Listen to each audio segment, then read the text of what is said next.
We're going to try and do a double act, because quite a few people have come to see Nick Atkin, apparently. John has fortunately heard this talk before. And Nick has... I hope he's not watching it. Oh, he may well be, yeah. So unfortunately, for those of you who don't know Nick, and I've never met the man, I booked him through Twitter, and he said he'd love to come. He's the Chief Executive of Holton Housing Trust, which is a assumer stock transfer for local authority in the northwest of England. He's famous for being paperless, doesn't do email, hasn't done email for how many years? I'm not sure actually. Yeah, he does do them. Yeah, he only does them at certain times of the day. So I'm on Twitter, and I'm interested in a number of different areas on Twitter, and I've talked to people today who follow different activities. And I'm interested in him because he's a techie. And he's on Twitter, and amazingly, he answers my tweets to him, and I answer them back. And he's the chief exec, and I'm not. I just find that really weird. And there's quite a few chief execs on powerful companies, powerful organisations, who do talk back and turn out to be human beings as well. The woman who runs Notting Hill Housing Group in London makes her own clothes. So has a blog which she tweets every morning about the clothes she's making, but she runs one of London's biggest housing associations. So I see a completely different side. So anyway, after about 6 months of batting backwards and forwards, I said, "Oh, Nick, you know a lot about this stuff. Would you like to come to York?" And he said, "I'd be delighted to." And he's now stuck behind a 19th century technology, which is a broken down train somewhere between Holton and here. And fortunately, it sent his Prezi. So his number one interest, I thought that question about getting officers out of the town hall and closing down offices and so on, that's sort of where they're coming from. But his number one concern is that housing associations, like any local authority that still rents properties to their tenants, about 2/3 of them pay their rent using housing benefit, some or all of their rent using housing benefit. And if universal credit happens, then housing benefit is going to be bound up in universal credit, and in order to apply for universal credit, you have to do it online. You only have to apply online. After that, it's all pencil and paper and face-to-face, but to start with, it's online. So they've been going down this road. So let's just see if this works. 2 out of 3 adults? I don't even know what 30 means, John. 30-year-olds? Good question. Well, 2 out of 3 adults got a mobile phone, I think. Yeah. These are people accessing, coming on, accessing the web and so on. And that's my demographic there, the over 55-year-olds. So we've seen these numerous times today. 9% don't have a landline. What's that locally, or in your areas? Any ideas on how many people haven't bothered with landlines now around big locals? No? More smartphones than people. Somebody owns one of those. This is the year where mobile replaces tablets. I thought I'd found a really good deal. I was doing some training in Northampton Guildhall last week, and there was a boarded up section of the underground car park with a sign on it saying, "This used to be the bicycle storage, but we're ripping out all our PCs and old printers, and they're going to be stored here before they go." And I thought, I know loads of community groups in Northampton who would want a PC, but I've just heard that it would be pointless. So maybe I shouldn't. Do you look before or after 5 minutes of waking up? Before. What's the time? What I'm doing. More than 50 times a day? Scary, isn't it? These are boggers, apparently, not bloggers. People who use their smartphones and tablets. Don't buy a second-hand one, I think is the joke. Who does that? I've got some more for that. Yes, yeah, I've done that one. Yeah. Very odd. I don't know how that happened, but it did. The systems sort of slope, don't they? Is that what it is? Yeah. And having done that, who then washes the jeans with the smartphone in 2 days after you bought it? Samsung Galaxy S5 is waterproof. Is it? Shall we say? The S4 isn't. Excellent. Excellent. I don't know what these figures mean. I think it was they started asking the question of their tenants, who's got the internet at home? And it was interpreted as, I've got a modem at home and a landline, and that's how I connect to the internet, as opposed to, I use Facebook. There's lots of people who... Yeah, lots of people use Facebook on their phones and don't count that as being the internet.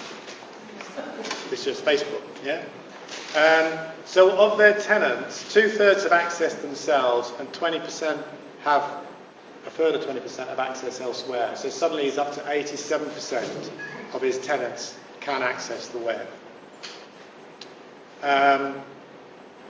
And it's that mixture of the smartphone. Even people who have access at home may be accessing it through the phone, yeah? So 74% of his customers access the internet once a day, at least. So that starts to unpick the fact that actually these are social housing tenants, they can't afford these connection charges, and therefore you must use paper and face-to-face contact. About 2/3 are comfortable with the internet. Of the 41% who aren't comfortable, 3/4 haven't got anyone who's going to help them get comfortable. Yeah? And it's back to those training courses that Rhiannon was talking about this morning, and so on. Have you seen the Barclays ad, walking football? Yeah? There's older gentlemen playing football, but you're not allowed to run. Yeah? And the guy has come up with the idea to keep his mates active and so on, and he's got Barclays helping him to create the team website and to get his mates on digital and so on, a Barclays help person. I mentioned this in a community group, and they said, oh yeah, we're doing walking football next week, and they've nicked it from the advert. Yeah? Just that fast to get that idea out. Where do you go to for support on using the internet? But if you can't get on, where do you go? Did you know, for instance, that Argos, 170 branches of Argos are doing this thing where you pay £20 and you do a 90-minute course on using the internet, and you can walk away with a free tablet and a year's broadband. I'm not sure. I can't find anybody who will tell me which branches of Argos it is, but there are 170 of them. So it's not all of them. It's certainly worth. And there's 10,000 of the tablets, apparently. So it's in computer. I tweeted it today, actually, on the Big Digi local hashtag. So have a look on there. Yeah. But a lot of people go for advice on technology in the places where you buy technology. But in a lot of cases, they'll just try and sell you something that is right for you or not. So, yeah. So those who don't have any access, 18% said it was too expensive. 60% said they can't use it, and only 1 in 5 say I could use it but I don't want to. So they're on the run, or they've decided that the GCHQ is reading all their tweets or whatever, yeah, or something else. Yeah. I think my mum could have, but she refused point blank. She was not, that was a step too far for mum. She was 85 at the time.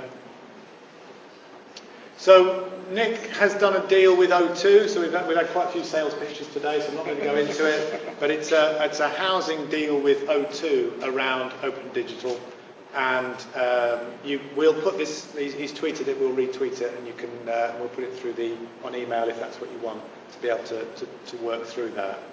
£5 a month for a gig of data, and for each connection that's made, £45 is provided into a hardware fund. So they've got two issues. One is, have people got access? And what he's trying to get to a point is that you access housing services through an app on your phone or your tablet. You don't ring the office, or you don't go to the office to do that. And so is there a way to get cheap tablets or cheap hardware out to these tenants? So more information. I'm going to skip through this. I'm doing a great disservice, aren't I? You can see why I'm not standing in front of the camera. So how much should you be spending on a tablet? And one of the things that really intrigued me about their work was there's an Indian tablet called Ubi, which currently retails for 30 quid and does pretty much what you want it to do, if a bit slow. Very slow. And the new model that's coming out at Christmas is for £15. Now, I've been wandering around with my iPad, and I'd like to find it before I leave. I put it down somewhere, and I can't remember what it looks like. And I spent 500 quid on that. So handing out iPads to your tenants is not as cost effective. Yeah? But if you can get the tablet down to that price. So they're looking at, there's the UB Slate, but they're looking at other models. And he sent us a link today to their IT section's blog on the hardware tools. They've got about half a dozen under £100 tablets, checking out how fast they are, what they do, how useful they are. Can you do more than contact the housing association on them? Okay? And we'll give you the links to them. So he's an evangelist, a bit like the man next to me, so he would say it can be done. So this is the typical high street. There's all those banks. You used to go into banks, didn't you, to get money out and to pay it in. And now they're all closing. So there's an issue there, isn't there? That's what it used to look like. I went into my bank yesterday and it looked like that. Yeah, the actual window with the person in is right at the back, and you can't see it when you first go in. Yeah, because they're trying to get you to use a machine.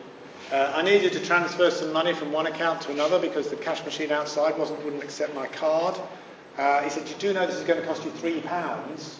And I said, "So if I was at home on my laptop on the internet, I could do it for free?" "Yes, you could, but you're talking to me, a human being." Now, he's doing himself out of a job, that poor man on the other side, so there are issues there, but the banks have gone online, haven't they? I didn't know about this, doing check imaging. So you take a picture, government to consult on introducing legislation to speed up cheque payments and make sure it makes fit. What's a cheque? Very good question. I get them occasionally. It costs me 80p to bank them. Yeah. First Direct, the original internet bank. Yeah. No branches anywhere. Part of HSBC. Most popular one.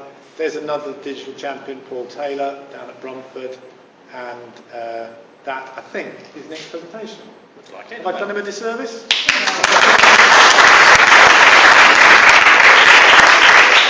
Thanks, Nick. Right. Okay.